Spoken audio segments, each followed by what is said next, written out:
नमः शिवाय।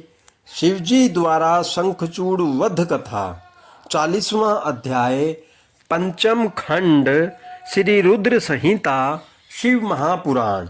सनत कुमार जी बोले, हे व्यास जी, अपनी विशाल सेना का इस प्रकार संहार होता देखकर असुरराज शंखचूड़ अत्यंत क्रोधित होकर निरंतर उन पर अस्त्रों का प्रहार करने लगा।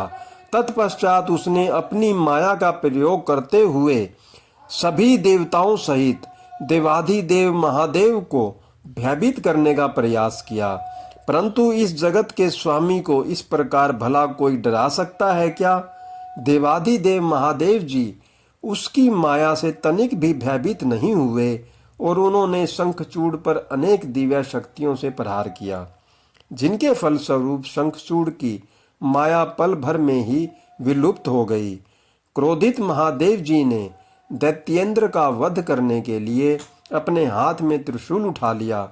जैसे ही वे त्रिशूल का प्रहार करने आगे बढ़े, तभी उन्हें एक आकाशवाणी सुनाई दी, जो कि सिर्फ शिवजी के लिए ही थी। आकाशवाणी बोली, हे कल्याणकारी शिव, आप तो सर्वेश्वर हैं। आप इस जगत के स्वामी हैं। आपकी आज्ञा के बिना तो इस जगत में कुछ हो ही नहीं सकता। भगवान, आप इस तुच्छ राक्षस का वध करने के लिए त्रिशूल का प्रयोग क्यों कर रहे हैं? इसे मारना आपके लिए बहुत ही आसान है। भगवान, आप तो सब वेदों के परम ज्ञाता हैं तथा सब कुछ जानते हैं। जब तक शंखचूड़ के पास भगवान विष्णु का कवच और पतिव्रता स्त्री है, तब तक शास्त्रानुसार यह अवध्यय है। आकाशवाणी सुनते ही भगवान शिव ने अपने त्रिशूल को तुरंत ही रोक दिया और मन में श्री हरि विष्णु का स्मरण किया। श्री हरि अगले ही क्षण हाथ जोड़े उनके सामने उपस्थित हो गए। तब शिवजी ने विष्णु जी को इस संकट को दूर करने का आदेश दिया।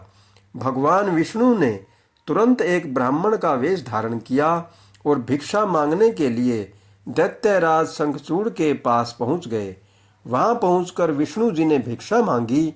तब शंखचूड़ ने पूछा, हे ब्राह्मण देव, आपको क्या चाहिए? मैं अवश्य ही दूंगा, परंतु पहले यह बताइए तो सही कि आप क्या चाहते हैं।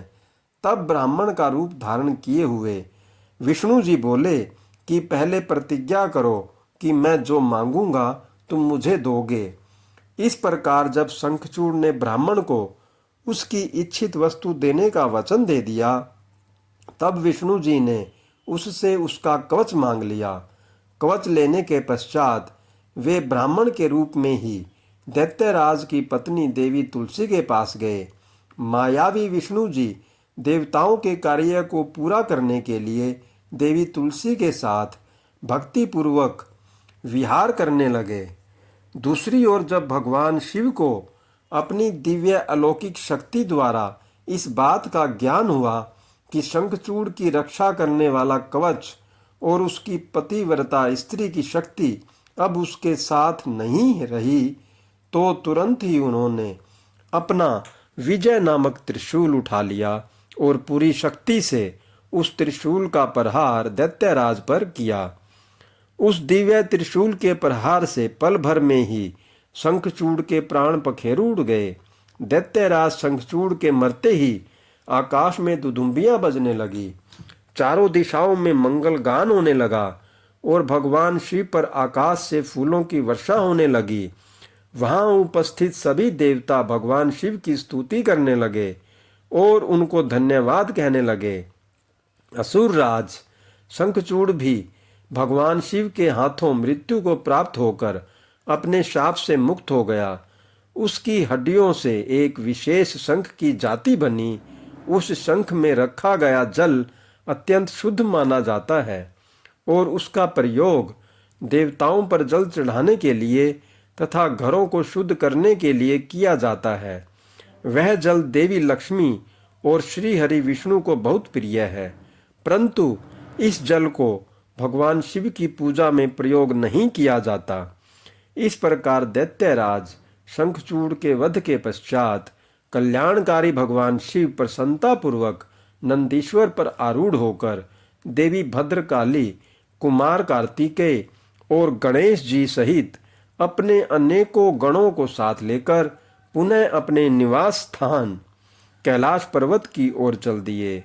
तत्पश्चात अन्य देवता भी प्रसन्न हृदय से अपने लोकों को चले गए। ओम नमः शिवाय। हर हर महादेव। जय भोलेनाथ।